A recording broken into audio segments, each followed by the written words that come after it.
जय हिंद दोस्तों, welcome to the tax club by C Rohit Shrivastava. कैसे हैं आप लोग? उम्मीद करता हूं आप लोग सब बहुत बढ़िया होंगे।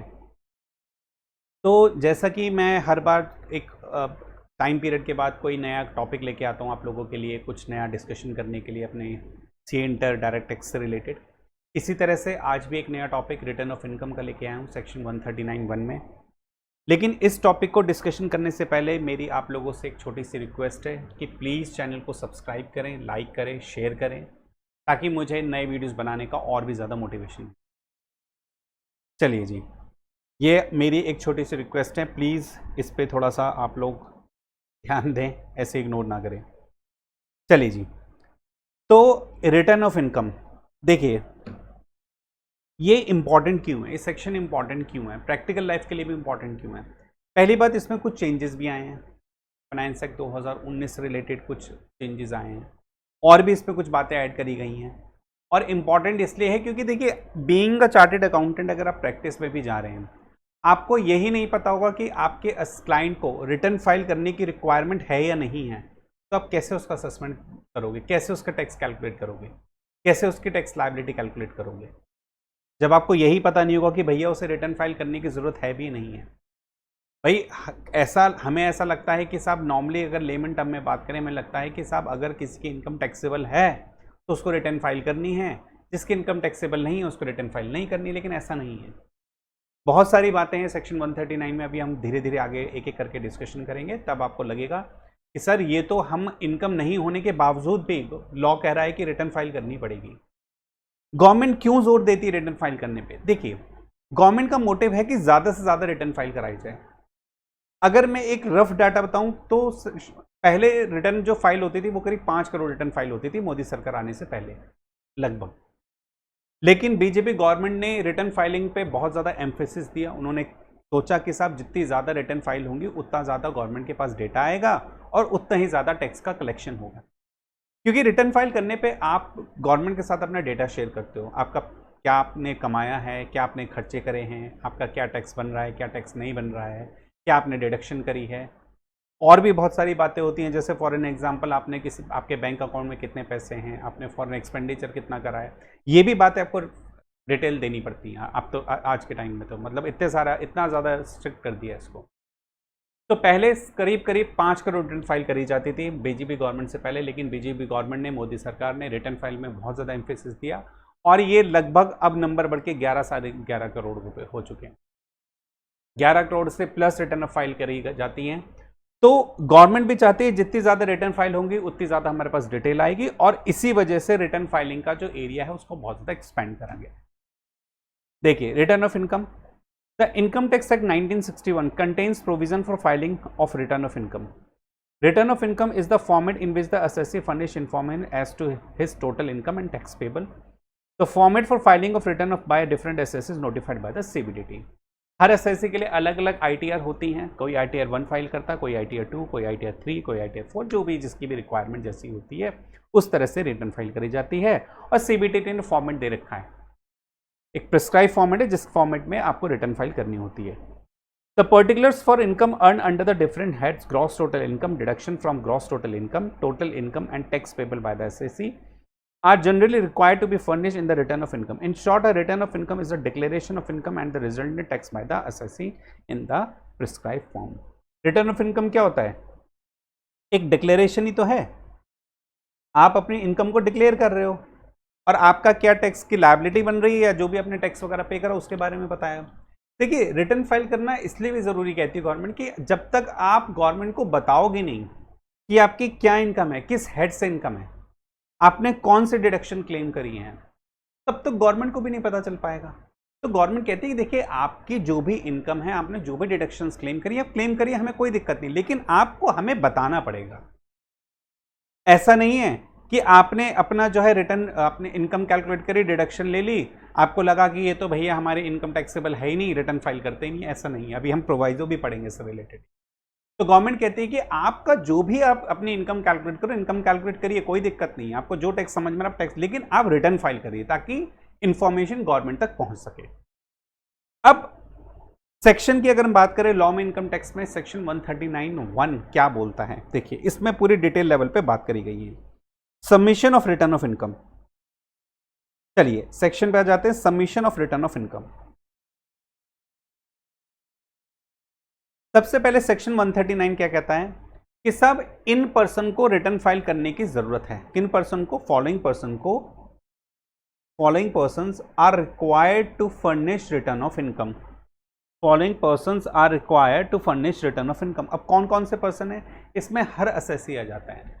पर्सन के अंदर क्या कंपनी नहीं आती, या फर्म नहीं आती, या individual, HUF, association person, body of individual, artificial judicial person, हर तरह की एंटिटी आ जाती है। पर्सन का तो मतलब ही यही होता है। तो कहता है कि following persons are required to furnish return of income. इसमें सबसे पहला है कंपनी और फर्म। देखिए अभी यहां पे 4-5 पॉइंट दिए हुए हैं। यहां पर कंपनी को कब रिटर्न फाइल करनी चाहिए या फर्म को कब रिटर्न फाइल करनी चाहिए, इसमें यहां पर 4-5 पॉइंट दिए हुए हैं। लेकिन अगर इन पॉइंट को ना भी पढ़ा जाए तो मैं एक स्टेटमेंट में बता सकता हूं कि कंपनी को कब रिटर्न फाइल करनी चाहिए या फर्म को कब रिटर्न फाइल करनी चाहिए। अगर मैं इन 4-5 पॉइंट को नहीं भी पढ़ूं तब भी मैं आपको बता सकता हूं कि कंपनी या फर्म को कब रिटर्न फाइल करनी चाहिए। कंपनी और फर्म को हर सिचुएशन में रिटर्न फाइल करनी पड़ती है, चाहे वो इनकम कमा रही हो या नहीं कमा रही हो, चाहे उसका लॉस हो या ना हो, चाहे वो बिजनेस कर रहे हो या नहीं कर रहे हो, चाहे वो डिफंक्ट हो गई हो या काम ऑपरेट कर रही हो बिजनेस। हर सिचुएशन में कंपनी या फर्म को रिटर्न फाइल करना अनिवार्य है। अगर कंपनी एक बार फॉर्म हो गई, इनकॉर्पोरेट हो गई, चाहे उसको बिजनेस कमेंस करने का सर्टिफिकेट भी नहीं मिला है, लेकिन फिर भी कंपनी को रिटर्न फाइल करने की आवश्यकता होती है। तो इसका मतलब यही हुआ, इन नटशेल बोले कि कंपनी और फर्म को हर केस में, हर सिचुएशन में रिटर्न फाइल करने की आवश्यकता होती। देखिए every company has to file a return in respect of its income. Every company, private company हो, पब्लिक कंपनी हो या फॉरेन कंपनी हो जिसका इंडिया में ऑपरेशन हो रहा है, every company has to file a return in respect of its income और loss in every assessment year. चाहे इनकम हो रहा हो या उनका लॉस हो रहा हो, हर कंपनी को रिटर्न फाइल करनी पड़ेगी। Hence the following companies are also required to file return of income even if there is no income या लॉस। अगर कंपनी का इनकम हो रहा हो या लॉस हो रहा हो तब भी फाइल करो, और इनकम भी नहीं है, लॉस भी नहीं है, कुछ भी नहीं है, बिजनेस ही नहीं कर रहे, बस कंपनी फॉर्म करके छोड़ दी लेकिन बिजनेस कुछ भी नहीं है, तब भी रिटर्न फाइल करनी पड़ेगी। तभी मैंने बोला ना कि अगर मैं इन 4-5 पॉइंट को ना ही भी पढ़ूं, ए से लेके ई तक पॉइंटर्स अगर मैं नहीं भी पढ़ूं, लेकिन मैं एक स्टेटमेंट में कह सकता हूं कि भैया कंपनी को हर सिचुएशन में रिटर्न फाइल करनी ही पड़ेगी। देखिए पहला पॉइंट, अ कंपनी जिसकी entire income is एग्जम from tax, company engage in agriculture business. वो कंपनी जिसकी सारी इनकम एग्जम्प्ट है, जैसे वो कंपनी जो एग्रीकल्चर बिजनेस में है उनकी तो सारी इनकम एग्जम्प्ट होती है सेक्शन 10 के अंदर, लेकिन उनको भी रिटर्न फाइल करनी पड़ेगी। देखिए आपकी इनकम एग्जम्प्ट है, गवर्नमेंट मना नहीं कर रही है, आपकी इनकम एग्जम्प्ट है, बहुत अच्छी बात है, लेकिन गवर्नमेंट कह रही है कि आपने जो पैसा कमाया है, जो इनकम कमाई है वो एग्जम्प्ट है, आप टैक्स मत दीजिए, लेकिन हमें बताइए तो सही आपने क्या कमाया है, क्या फिगर्स थी आपके, कितना सेल था, कितना टर्नओवर था, क्या एक्सपेंसेस थे, कितना मार्जिन था, वो बताइए तो सही, क्या डिडक्शंस आपने लिए हैं।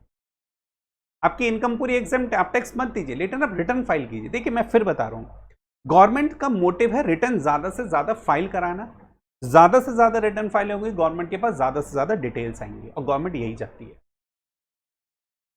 तो पहले वाले केस में वो कंपनी जिनकी इनकम पूरी एग्जेम्प्ट है, जैसे एग्रीकल्चर बिजनेस कर रही है, लेकिन फिर भी इनकम फाइल, रिटर्न फाइल करने की आवश्यकता है।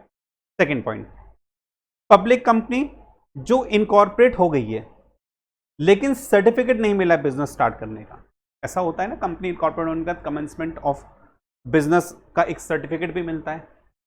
तो वो कंपनी, वो पब्लिक कंपनी जो इनकॉर्पोरेट हो गई है लेकिन अभी बिजनेस शुरू करने का सर्टिफिकेट नहीं मिला है, अगर कंपनी को बिजनेस शुरू करने का सर्टिफिकेट ही नहीं मिला है तो कंपनी क्या बिजनेस कर रही होगी, कोई ऑपरेशन कर रही होगी? नहीं साहब, कोई ऑपरेशंस नहीं कर रही होंगी।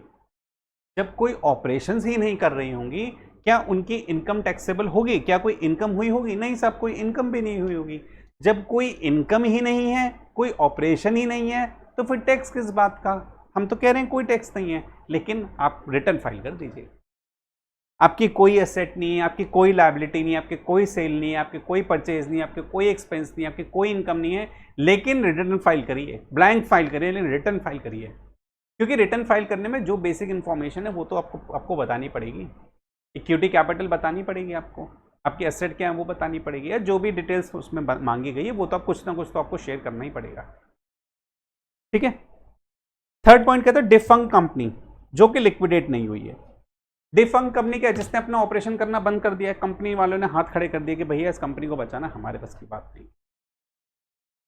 तो लिक्विडेशन का प्रोसेस हो सकता है चल रहा हो, लेकिन कंपनी ने ऑपरेशन बंद कर दिए, ऐसी कंपनी को भी रिटर्न फाइल करने की आवश्यकता। देखिए मैं फिर बता रहा हूं, डिफंक्ट कंपनी में कोई इनकम नहीं है क्योंकि कंपनी का ऑपरेशन ही नहीं हो रहे, कोई ऑपरेशन नहीं कर रही कंपनी, फिर भी रिटर्न फाइल करनी पड़ेगी। Fourth point, private limited company जो कि इनकॉर्पोरेट हो गई है लेकिन अपने बिजनेस को सेटअप करने के प्रोसेस में है। अब जो कंपनी अपना बिजनेस के प्रोसेस को सेटअप कर रही है वो कहां कोई इनकम कमा पाई होगी, लेकिन गवर्नमेंट क्या लॉ कह रहा है फिर भी रिटर्न फाइल करने के लिए लॉ फोकस कर रहा है, एम्फेसिस कर रहा है। हाँ सर बिल्कुल, मैंने फिर इसलिए मैंने बोला था कि इन 5 पॉइंटर के लिए मैं आप सिर्फ एक स्टेटमेंट बोल सकता हूं कि फर्म और कंपनी को हर कंडीशन में रिटर्न फाइल करनी पड़ती है, और हम यहां पे देख ही रहे हैं। लास्ट पॉइंट, फॉरेन कंपनी जिसका कोई बिजनेस कनेक्शन है इंडिया में, if it has some business connection in India और is operating in India, whether such company is having income और नॉट। कोई भी फॉरेन कंपनी, अच्छा अब मैं कहूं मान लीजिए कोई कंपनी यूएस में है, वो यूएस में ही बिजनेस कर रही है, उसका इंडिया से कोई लेना देना नहीं है, क्या हम उसकी बात कर रहे हैं? अरे उसका कोई लेना ही देना नहीं है इंडिया से। अरे भाई फॉरेन कंपनी अपने यहाँ काम करे, हमें क्या मतलब उससे। हम तो उन फॉरेन कंपनी की बात करेंगे जिसका इंडिया से लेना देना है, जिसके इंडिया में बिजनेस कनेक्शन है, या फिर उसका इंडिया में बिजनेस के ऑपरेशन को मैनेज करती है। हम उसी फॉरेन कंपनी की बात करेंगे। जिसका बिजनेस कनेक्शन इंडिया में है ही नहीं, हम उसकी बात ही क्यों करेंगे। तो वो फॉरेन कंपनी जिसके सम बिजनेस कनेक्शन इंडिया, या फिर वो इंडिया से ऑपरेट हो रही है, चाहे उस फॉरेन कंपनी की इनकम हो या ना हो, लेकिन क्या रिटर्न फाइल करनी पड़ेगी? यस सर, रिटर्न फाइल करनी ही पड़ेगी। तो हम फिर वही देखिए, फिर घूम फिर के बात आ रही है, मैं फिर वही बात बोल रहा हूं, क्या कंपनी के लिए, चाहे वो प्राइवेट कंपनी हो, चाहे पब्लिक कंपनी हो, चाहे फॉरेन कंपनी हो, क्या रिटर्न फाइल करना अनिवार्य है, अति आवश्यक है, आवश्यक है, 100% जरूरी है, मैंडेटरी है। लॉ ने कह दिया है, section 139 1 of income tax act 1961 ने बोल दिया है। जब लॉ ने बोल दिया तो आपको करना ही पड़ेगा।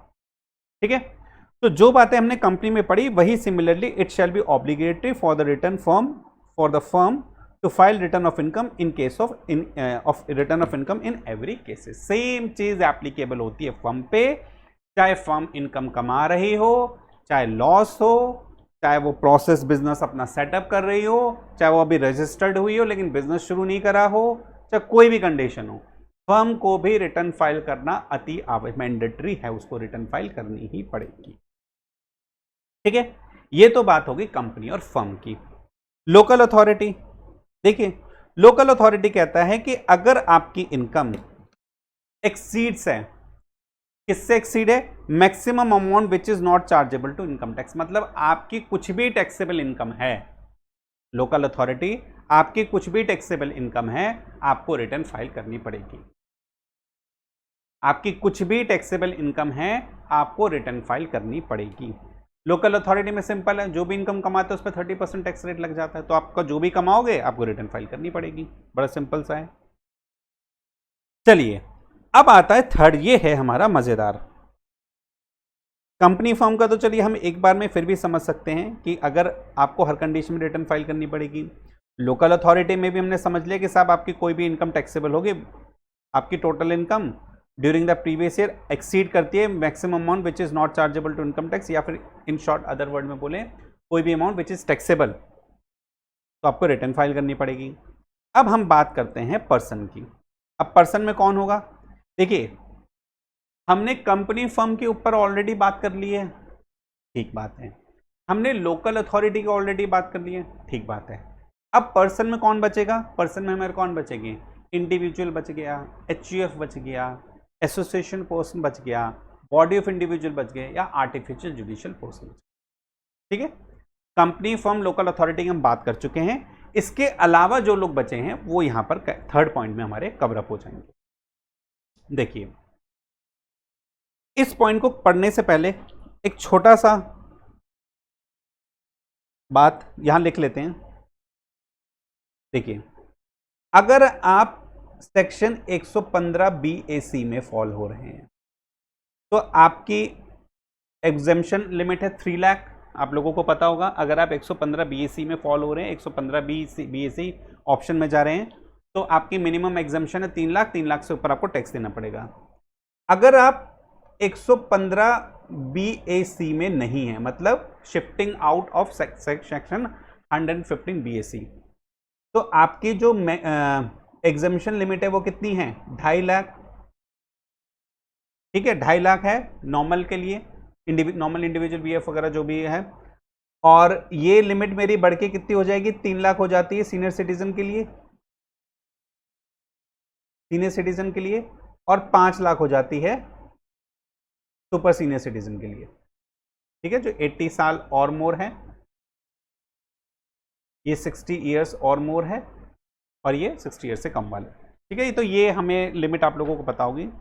तो हम मैक्सिमम एग्जेम्पशन लिमिट 115 BAC के केस में 3 लाख, और normal shifting out of 115 BAC के केस में 2.5 लाख, 3 लाख और 5 लाख।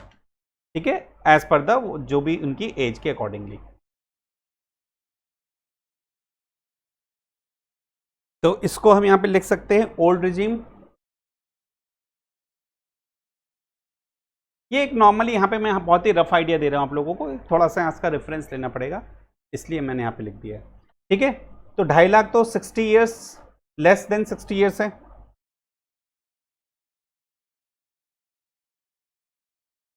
Less than 60 years.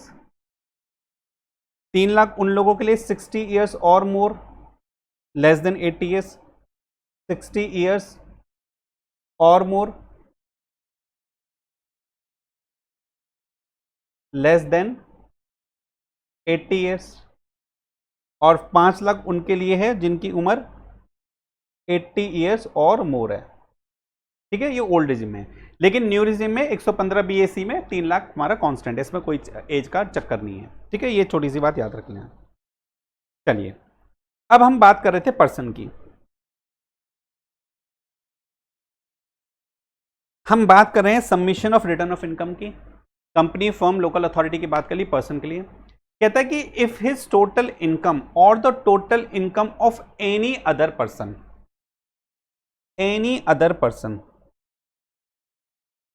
इसको अभी फिलहाल के लिए थोड़ा सा होल्ड कर लो, अभी एनी अदर पर्सन के बारे में बात करते हैं क्या है। कहता है कि इफ हिज टोटल इनकम और the total income of any other person in respect of which he is assessable under the income tax act during the previous year exceeds the maximum amount which is not chargeable to income tax shall furnish return of his income or the income of such person। कहता है कि person को return file तब करनी पड़ेगी अगर उसकी income 115 BAC में है, 3 लाख से ज्यादा है, क्योंकि 3 लाख तो एग्जेम्प्टी हो गई, और अगर वो ओल्ड रिजिम में है तो 2.5 लाख, 3 लाख, 5 लाख, जो भी केस उसके फॉलो हो एज पर द एज, इस इनकम से ज्यादा है। सॉरी, हाँ, ये इस इनकम से ज्यादा है, इससे ज्यादा इनकम है।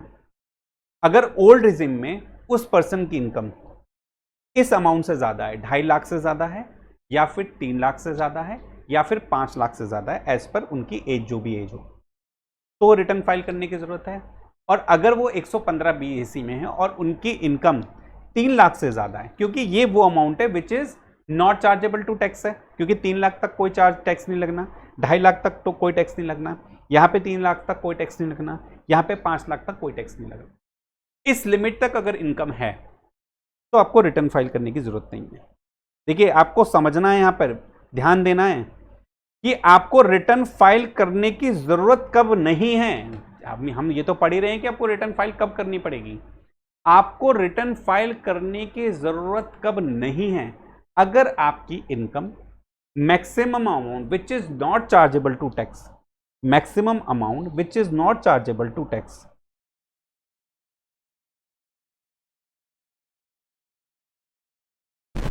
से एक्सीड होती है, तभी आपको रिटर्न फाइल करने की जरूरत होती है। अगर maximum amount which is not chargeable to tax, वो कौन सी मैक्सिमम अमाउंट है?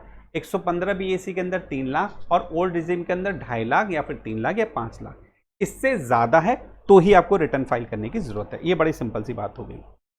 अब हमने यहां पे मैंने आपसे कहा था ये एनी अदर पर्सन, मतलब इफ हिज टोटल इनकम मतलब कोई पर्टिकुलर असेसी और the total income of any other person in respect of which he is accessible, किसी और पर्सन के लिए अगर वो असेसी असेसेबल है। मतलब इसको एग्जांपल से समझ लेते हैं। मान लीजिए, इसको मैं हटा देता हूं यहां से।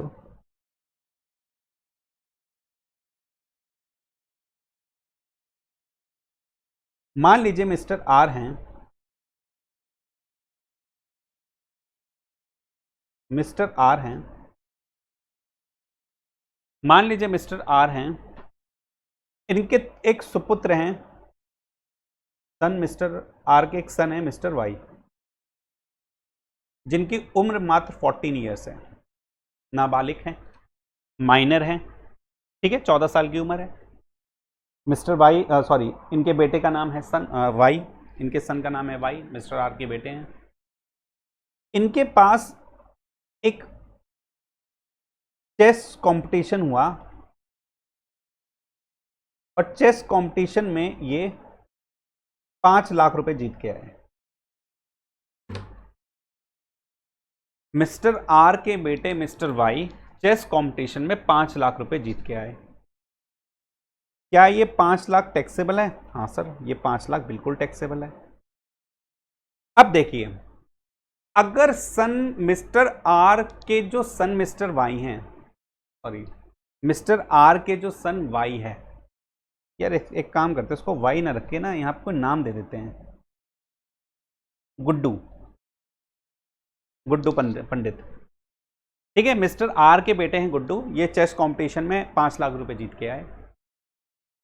अब प्रोविजन कहता है कि सब अगर माइनर चाइल्ड किसी स्पेशलाइज्ड टैलेंट की वजह से कोई पैसा जीत के आता है ना, तो उस पैसे पे टैक्स देने के लिए लायबल होता है, लेकिन क्योंकि वो माइनर है तो रिटर्न तो फाइल नहीं कर सकता।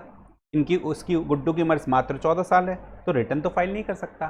तो ऐसे केस में उसके गार्जियन या पेरेंट्स, गार्जियन या पेरेंट्स रिटर्न फाइल करने के लिए लायबल होंगे। उसके गार्जियन या पेरेंट्स टैक्स का जो भी टैक्स की लायबिलिटी होगी और रिटर्न फाइल करने के लिए लायबल होंगे, ठीक है। अगर देखिए, एक क्लबिंग प्रोविजन होता है, उसमें होता है कि माइनर की इनकम फादर की पेरेंट्स की इनकम में क्लब्ड हो जाती है, जो भी उसको मेंटेन करा, वो एक अलग प्रोविजन है। लेकिन अगर बच्चा अपने स्पेशलाइज्ड टैलेंट की वजह से कोई पैसा कमा रहा है, तो वो असेसेबल होता है, वो बच्चा असेसेबल होगा, लेकिन उसके बिहाफ पर उसके पेरेंट्स या उसके गार्जियन उसके रिटर्न फाइल करेंगे उसके बिहाफ पर, ठीक है, तो वो असेसेबल हो जाएंगे। तो इस वाले केस में यहां पर जो हमने बात पढ़ी है, any other person if his total income और the total income of any other person मतलब Guddu, in respect of which he is assessable. अब हिज में हमारा कौन आ गया था? Mister are. गुड्डू के लिए क्या मिस्टर आर असेसेबल है? हाँ, गुड्डू के लिए मिस्टर आर असेसेबल है। तो इसका मतलब हो गया कि अगर गुड्डू की इनकम भी एग्जेम्पशन लिमिट से ज्यादा हो गई है, अब गुड्डू अगर 115 बीसी में तो 3 लाख से ज्यादा हो गए, तो रिटर्न फाइल करनी पड़ेगी उसको, और उसके बिहाफ पे उसके गार्जियन रिटर्न फाइल करेंगे, उसके पेरेंट रिटर्न फाइल करेंगे। और अगर ओल्ड रिजिम में जाना चाहता तो 2.5 लाख, 3 लाख, 5 लाख, तो 14 साल का तो 2.5 लाख ही लगेगा। 60 ईयर से उससे लेस की हम बात कर रहे हैं, तो 60 वाली लिमिट ही लगेगी, उसमें 2.5 लाख वाली लिमिट ही लगेगी। तो उस वाले केस में भी किसको रिटर्न फाइल करनी पड़ेगी? मिस्टर आर ही उसके लिए असेसेबल। अब यहां पे ना एक इसके लिए मैंने पॉइंट डाला हुआ है, यहां पर मैंने एक पॉइंट डाला हुआ है, इस पॉइंट को देख लेते हैं। देखिए, any other person for the above purpose means, any other person for the above purpose means representative assessee या लीगल रिप्रेजेंटेटिव। रिप्रेजेंटेटिव असेसी हो जाएगा वो गुड्डू के लिए, या फिर लीगल रिप्रेजेंटेटिव। मान लीजिए अगर कोई डिसीज पर्सन है, उसका लीगल हायर, फिर वो लीगल रिप्रेजेंटेटिव हो जाएगा। As defined in section 115 and 116, that is guardian of minor if minor is separately assess. हमारे केस में गुड्डू सेपरेटली असेस्ड है, क्योंकि वो स्पेशलाइज्ड टैलेंट की वजह से पैसा कमा के लाया है।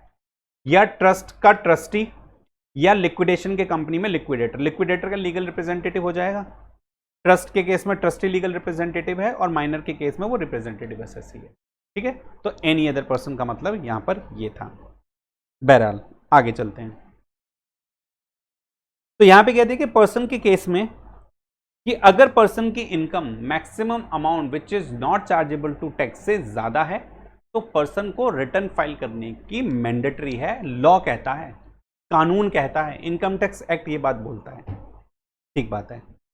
इसका मतलब अभी हम ये समझ लें हैं कि अगर 2.5 लाख या 3 लाख या 5 लाख या 3 लाख से कम तक वहां तक इनकम है, 3 लाख है 115 बीएसई में, ओल्ड रिजिम में 2.5 लाख है, 3 लाख है, 5 लाख है, वहां तक की इनकम है, तो रिटर्न फाइल करने की जरूरत नहीं है। इतनी बात हमने समझ ली। लेकिन फाइनेंस एक्ट 2019 में कुछ बहुत बढ़िया बदलाव आए, कुछ मेजर चेंजेस आए और एक प्रोवाइजो इंसर्ट करा गया जिसको कहते हैं 7th प्रोवाइजो टू सेक्शन 139(1). तो क्यों इंसर्ट करा गया? उसको इंसर्ट इसलिए करा गया कि साहब अब आप ना रिटर्न फाइल करने के लिए सिर्फ अपनी एग्जेम्पशन लिमिट को ही कंसीडर नहीं करोगे। ऐसा पॉसिबल है कि आप सिर्फ 1 लाख रुपए साल में कमाए हो, आपकी इनकम 1 लाख रुपए हुई हो, लेकिन फिर भी आपको रिटर्न फाइल करनी पड़ जाए। ऐसा पॉसिबल है? जी हां, बिल्कुल ऐसा पॉसिबल है कि आपकी साल में इनकम कुछ नहीं हुई, ज्यादा इनकम कुछ नहीं हुई, 50,000 या कुछ भी इनकम नहीं हुई, लेकिन कुछ आप पर्टिकुलर कैटेगरी में फॉल हो गए जिसकी वजह से अब आपको रिटर्न फाइल करनी पड़ेगी। ठीक है, तो फर्दर द फाइनेंस एक्ट 2019, अभी तक तो यहां पे हमने सिंपल यही बात पढ़ी थी ना कि साहब अगर एग्जम्पशन लिमिट से ज्यादा है तो रिटर्न फाइल करो, अदरवाइज रिटर्न फाइल नहीं करनी है। पर्सन के केस में, कंपनी फर्म के केस में हर हालत में रिटर्न फाइल करनी है। और लोकल अथॉरिटी का टैक्सेबल इनकम है, maximum amount which is not chargeable to tax से ज्यादा इनकम है तो रिटर्न फाइल करनी है। अब आता है फाइनेंस एक्ट 2019 का 7th प्रोवाइजो टू सेक्शन 139। ये क्या कहता है? Finance act 2019 has inserted 7th proviso to section 139(1) so as to provide that the person shall be mandatorily required to file return of his income if during the previous year he। देखिए, मैंने class के start में बताया था government क्या चाहती है। Government चाहती है कि आप ज्यादा से ज्यादा रिटर्न फाइल हो, लोग ज्यादा से ज्यादा रिटर्न फाइल करें। टैक्स नहीं दे रहे कोई बात नहीं, लेकिन गवर्नमेंट के पास डेटा तो इकट्ठा हो रहा है और गवर्नमेंट यही तो चाहती है। गवर्नमेंट के पास डेटा इकट्ठा हो रहा है, गवर्नमेंट यही तो चाहती है कि भैया डेटा इकट्ठा हो हमारे पास। तो इसी को ध्यान में रखते हुए फाइनेंस एक्ट 2019 में अमेंडमेंट आई और उसमें एक 7th proviso to section 139 insert करा गया। क्या कहता है ये? कहता है कि अगर आपने डिपॉजिट करा है अमाउंट या एग्रीगेट ऑफ अमाउंट exceeding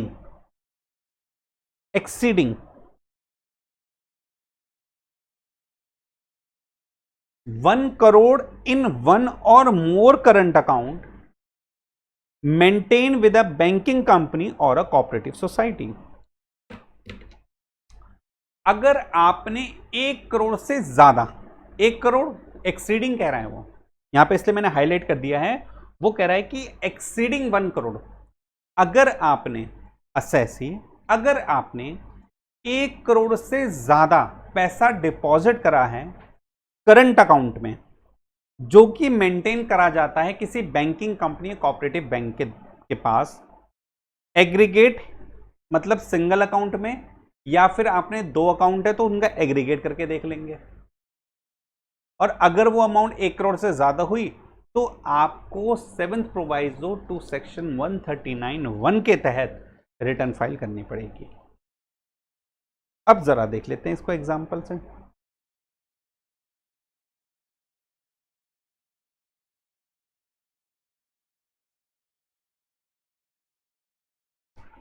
मान लीजिए mister are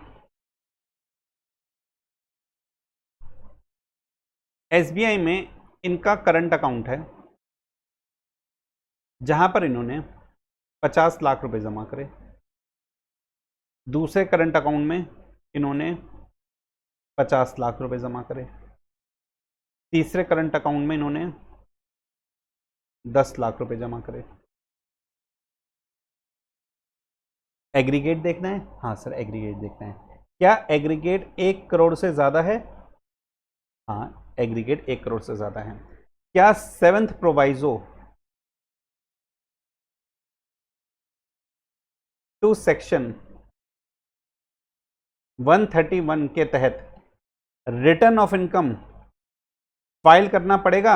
yes, return of income file करना पड़ेगा। हमने कहा ना कि सब एक अकाउंट में या एग्रीगेट ऑफ अकाउंट में, जो कि किसी बैंकिंग कंपनी के साथ मेंटेन करते हो, वहां पर आपको अगर 1 करोड़ से ज्यादा है तो आपको रिटर्न फाइल करनी पड़ेगी। अच्छा, अगर हमारे वाले एग्जाम्पल में थर्ड अकाउंट नहीं होता, ये हमारे वाले एग्जाम्पल में अगर ये थर्ड अकाउंट नहीं होता और यहां पे अमाउंट आ रही होती 1 करोड़, क्या अब रिटर्न फाइल करना जरूरी है? एक्सीडिंग 1 करोड़ होना चाहिए। यहां पर तो 1 करोड़ तक था, तो रिटर्न फाइल करने की आवश्यकता नहीं है। ठीक है, 1 करोड़ से ज्यादा होगा तो ही रिटर्न फाइल करनी है। दूसरा एग्जाम्पल, एसबीआई में करंट अकाउंट है जहां पर इनके पास है 70 लाख रुपए, और एक मेरा अकाउंट है बैंक ऑफ इंडिया में। यहां पे मेरा करंट अकाउंट है, यहां पर मेरे हैं 50 लाख रुपए। एसबीआई के करंट अकाउंट में मेरे पास है 70 लाख रुपए, और बैंक ऑफ इंडिया के करंट अकाउंट में मेरे पास है 50 लाख रुपए। क्या मुझे रिटर्न फाइल करने की आवश्यकता है as per 7th proviso to section 139(1)? 70 lakh plus 50 lakh 1 crore 20 lakh. 1 crore से ज्यादा हो गया, 7th प्रोवाइजो लग जाएगा? नहीं लगेगा। क्यों नहीं लगेगा? जरा लॉ ध्यान से पढ़िए आप, जरा लॉ ध्यान से पढ़िए। और मैंने वहां पर हल्का सा ना ए को बोल्ड भी कर दिया इसी वजह से। कहता है maintain with in a banking company. अगर एक बैंक में आपका aggregate of amount current account में 1 करोड़ से ज्यादा होता है तो रिटर्न फाइल करनी है। लेकिन अगर आपके 2 बैंकों में करंट अकाउंट है और उन दोनों को मिलाकर हमें नहीं देखना है, हमें एक बैंक में करंट अकाउंट का एग्रीगेट देखना है, तो यहां पर मेरा एसबीआई एक अलग अकाउंट है, बैंक ऑफ इंडिया एक अलग बैंक का अकाउंट है। एक ही बैंकिंग कंपनी नहीं है, दोनों अलग अलग बैंकिंग कंपनी है। ठीक है, एसबीआई अलग है, बैंक ऑफ इंडिया अलग है। एसबीआई में मेरा 70 लाख है, बैंक ऑफ इंडिया में मेरे 50 लाख है। ना ही इस करंट अकाउंट में 1 करोड़ से ज्यादा है, ना ही बैंक ऑफ इंडिया में करंट अकाउंट में 1 करोड़ से ज्यादा है। क्या रिटर्न फाइल करने की आवश्यकता है? जी नहीं। तो इसका मतलब बड़ी छोटी सी प्लानिंग है।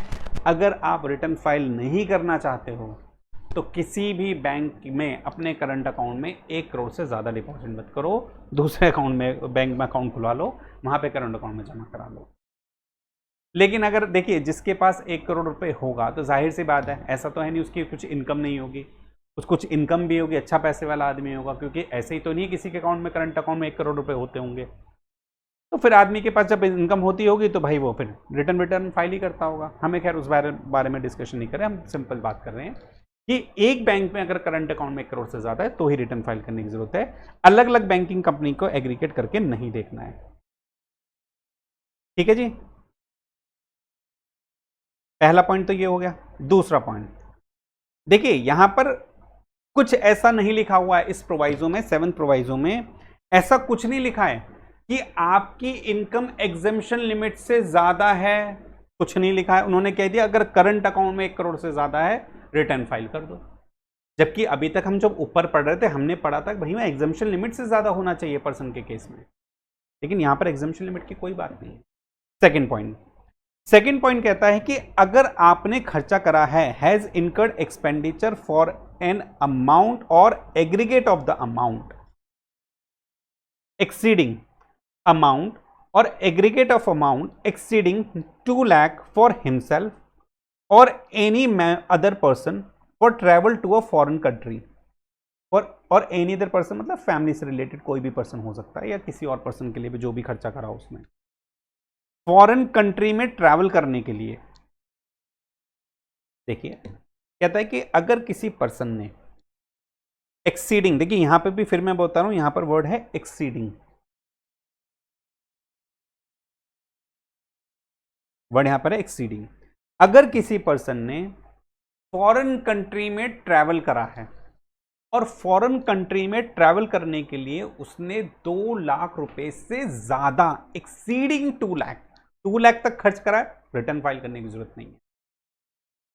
लेकिन 2 लाख से ज्यादा खर्च करे हैं फॉरेन कंपनी में ट्रैवल करने के लिए।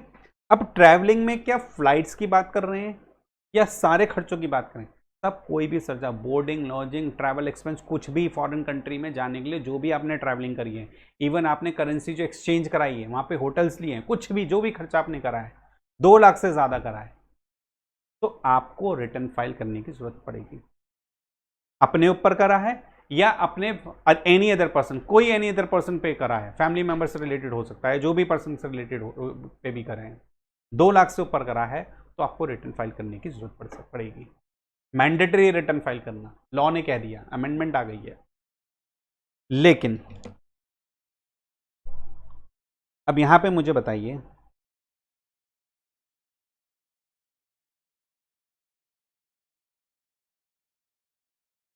मैंने 2 लाख रुपए खर्च करे, मैंने 2 लाख रुपए खर्च करे और इंडिया से मैं नेपाल गया। नेपाल फॉरेन कंट्री ही है, फॉरेन कंट्री है। इंडिया से मैं बांग्लादेश गया,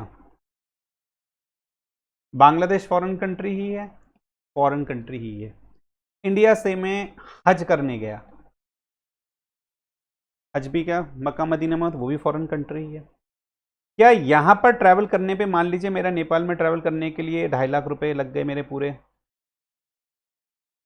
यहां पर भी मेरे 3 लाख रुपए लग गए, यहां पर भी मेरे 4 लाख रुपए लग गए, यहां पर सब जगह मेरे 2 लाख से ज्यादा लगे हैं। ठीक है, तो मैं अभी तक हमने जो प्रोविजन पढ़ा है वो कहता है कि अगर 2 लाख से ज्यादा खर्च कर दिए हैं फॉरेन ट्रैवल में तो आपको रिटर्न फाइल करने की जरूरत पड़ेगी। तो नेपाल मेरी फॉरेन कंट्री है, बांग्लादेश मेरी फॉरेन कंट्री, हज पे मैं गया वो भी मेरा foreign, Mecca Medina foreign country, यहाँ पर मेरे 2 लाख रुपए से ज़्यादा खर्च करने की रिटर्न फाइल करने की आवश्यकता है। अभी तक जो हमने पढ़ा उसके अकॉर्डिंग हमें रिटर्न फाइल करनी पड़ेगी। लेकिन अब जो मैं आपको पढ़ाऊंगा एक लाइन, उसके अकॉर्डिंग आपका आंसर थोड़ा सा बदल जाएगा। क्या कहता है? कहता है travel to foreign country, travel to foreign country does not include any travel to the neighbouring countries. क्या नेपाल बांग्लादेश नाइबरिंग कंट्रीज है? जी हाँ, नेपाल बांग्लादेश नाइबरिंग कंट्रीज है। इसका मतलब फॉरेन कंट्री में ट्रैवल करना नाइबरिंग कंट्रीज को इंक्लूड नहीं करता।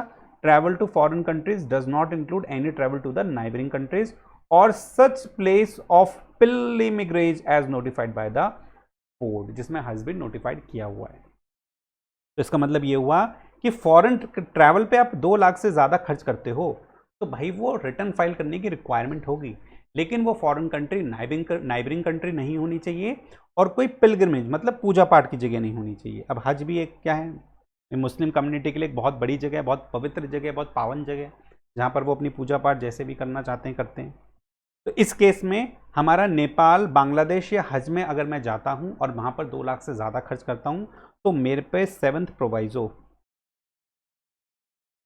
एप्लीकेबल नहीं होगा और मुझे रिटर्न फाइल करने की आवश्यकता नहीं पड़ेगी। ठीक है, तो ये एक मेरी एक्सेप्शन है।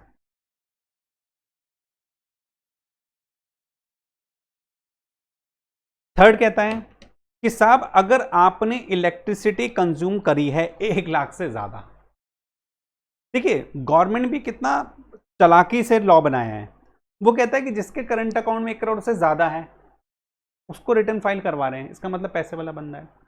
जो व्यक्ति 2 लाख से ज्यादा खर्च कर रहा है फॉरेन ट्रैवल में, और इसमें देखिए पिलग्रिमेज हटा दिया कि क्योंकि हज में बहुत लोअर कम्युनिटी के लोग भी जाते हैं जिनके पास ज़्यादा पैसा नहीं है, वो बेचारे साल भर पूरी ज़िंदगी जोड़ते हैं फिर जाते हैं हज पे, इसलिए उनको एक्सक्लूड कर दिया। बाकी कह दिया कि 2 लाख से ज़्यादा फॉरेन ट्रैवल पे खर्च कर रहे हो तो उसका मतलब पैसा है, रिटर्न फाइल करो।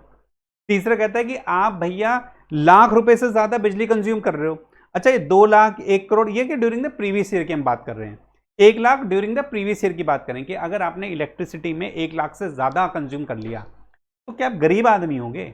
तो रिटर्न फाइल कर दो। हम देखो गवर्नमेंट कह रही है कि हो सकता है आपके पास इनकम ना हो, हम मान रहे हैं आपके पास इनकम नहीं है, हम तो कह रहे हैं रिटर्न फाइल कर दो, हम अपने आप जज कर लेंगे आपको, हमारे पास डेटा आना चाहिए। तो अगर has incurred expenditure for an amount और aggregate amount exceeding 1 lakh towards consumption of electricity, electricity consume कर रहे हो 1 लाख से ज्यादा तो भैया रिटर्न फाइल करो। चौथा केस कहता है fulfil such other prescribe condition as may be prescribe. ये चौथी कंडीशन हम नीचे रूल 12AB में पढ़ेंगे। ठीक है, तो अभी तक हमने पढ़ा कि गवर्नमेंट कहती है रिटर्न फाइल करिए, कंपनी फर्म के लिए हर केस में रिटर्न फाइल करनी है। लोकल अथॉरिटी के लिए कहता है maximum amount which is not chargeable to tax, से ज्यादा अमाउंट है रिटर्न फाइल करो। पर्सन के केस में कहती है कि maximum amount which is not chargeable to tax से ज्यादा अमाउंट है तो रिटर्न फाइल करो।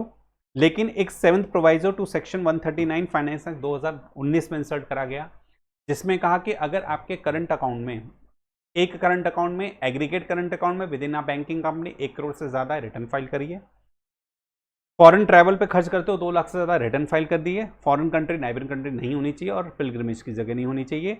अगर आप 1 लाख से ज़्यादा इलेक्ट्रिसिटी कंज्यूम करते हो तो रिटर्न फाइल करिए। और कुछ अलग कंडीशन बताई गई है जो कि रूल 12AB में है, वहां पर भी रिटर्न फाइल करने की बात बताई गई है। ठीक है, तो अब हम जरा अपना रूल 12AB देखते हैं, क्या वो कंडीशंस है जो कि प्रिस्क्राइब करी गई है बोर्ड ने, उसके बारे में हम डिस्कशन करते हैं लेकिन अगले वीडियो में। Thank you and please subscribe my channel, share and like also. Thank you.